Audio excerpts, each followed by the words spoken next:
Monsieur le ministre de l'Éducation nationale, selon Mediapart et Libération, le ministère que vous dirigez serait à l'origine de la création du syndicat Avenir lycéen. Si cette information est confirmée, cela consisterait en la construction de toutes pièces, au travers de l'instrumentalisation de jeunes lycéens d'un organe de propagande à la solde du pouvoir. Ceci dans un moment politique délicat pour vous, avec la contestation de vos diverses réformes destructrices de l'éducation nationale et de l'école publique. Dans vos réponses, à part les métaphores culinaires et les insultes, vous nous avez annoncé la création d'une enquête administrative pilotée par la DGESCO, organisme soupçonné par la presse d'être conceptrice d'Avenir lycéen. Vous avez accusé les jeunes gens d'un autre syndicat d'être proche de nos idées. J'en suis ravi. Je me réjouis que la jeunesse de France s'empare des questions politiques dès le plus jeune âge.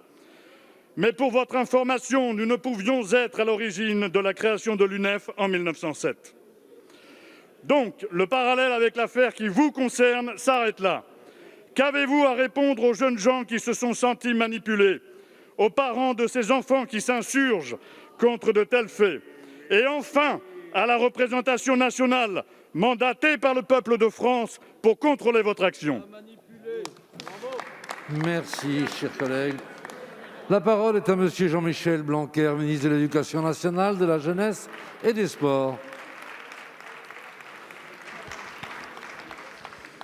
Merci, Monsieur le Président, Mesdames et Messieurs les députés.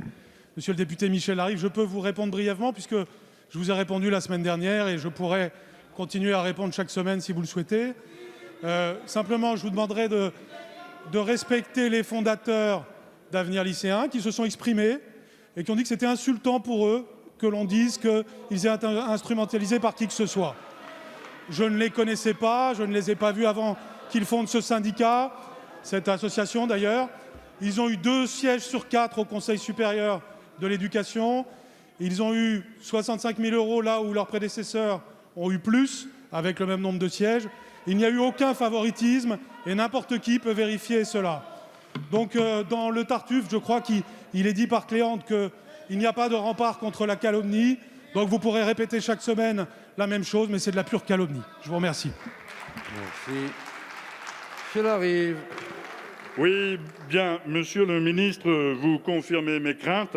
Insultes et diversions, tel est votre lot.